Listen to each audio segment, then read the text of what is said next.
اس کے لیے جو تحقیقی بات ہے محدثین نے لکھی، میں عرض کرتا ہوں، اللہ تعالیٰ جل شانہ جو لکھتا ہے نا، اس کو جس کو تقدیر بھی ہم کہتے ہیں، تقدیر کا لفظ بھی کہا جاتا ہے، یعنی فیصلے کا جو وجود خفی ہے نا شریعت میں، اس کو تقدیر کہا جاتا ہے، اور جو اس کا وجود جلی ہے، جس کا فیصلہ فرشتوں کو سونپ دیا جاتا ہے، رجسٹر ان کے حوالے کر دیے جاتے ہیں، اس کو قضا کہتے ہیں، قضا کہتے ہیں، اور اس کو قدر کہتے ہیں، وجود خفی کو تقدیر کہتے ہیں۔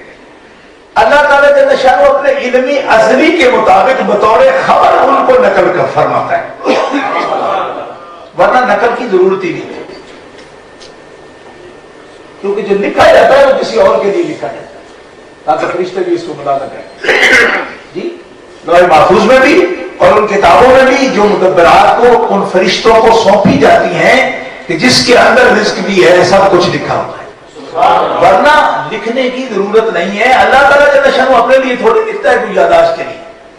اس کا مطلب ہے کوئی دوسری مخلوق ہے جس کے ذمے کو کام کرنا ہے، اور وہ بغیر نشانات کے پا نہیں سکتی اس بات،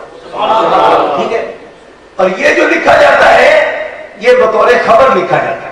اب اس کو ایک جملے سے اگر آپ کو سمجھ آئے تو اس کو نوٹ کرنا، یہ تمام محدثین کی تقریر ہے جو میں عرض کر رہا ہوں۔ محدثین فرماتے ہیں کہ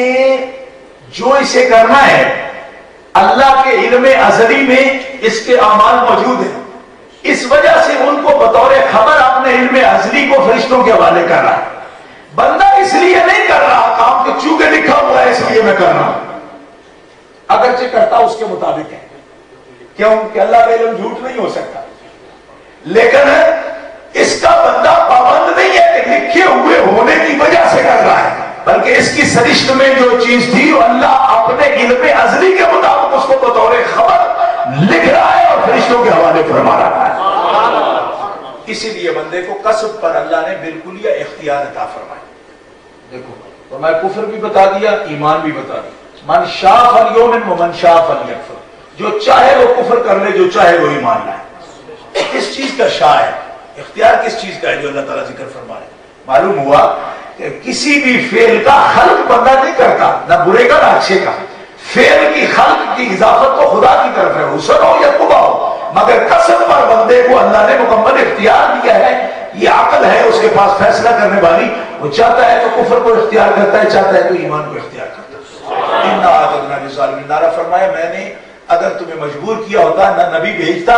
نہ کوئی کتاب بھیجتا۔ یہ چیزیں اسی لیے ہدایت کے لیے تمہارے پاس بھیجی ہیں تاکہ جو اختیار تمہیں دیا ہے اس اختیار سے اپنے لیے اچھی راہ کو منتخب کرے، اور جو لکھا ہے وہ بطور خبر لکھا ہے، نہ کہ اس کی وجہ سے تم یہ سب برائیاں کر رہے ہو یہ سب اچھائیاں کر رہے ہو۔ بات سمجھ آئی؟ یہ ہے تقدیر کا سب سے نازک ترین مسئلہ جس کی تقریر حضور علیہ السلام نے اسی طرح فرمائی، باقاعدہ حدیث کی روشنی، یعنی اس کتابت کی پابندی نہیں، جو بندے کی سرشت میں فطرت میں چیز داخل ہے اللہ علم ازلی کے مطابق بطور خبر اس کو نقل فرما کے فرشتوں کے حوالے فرما رہا۔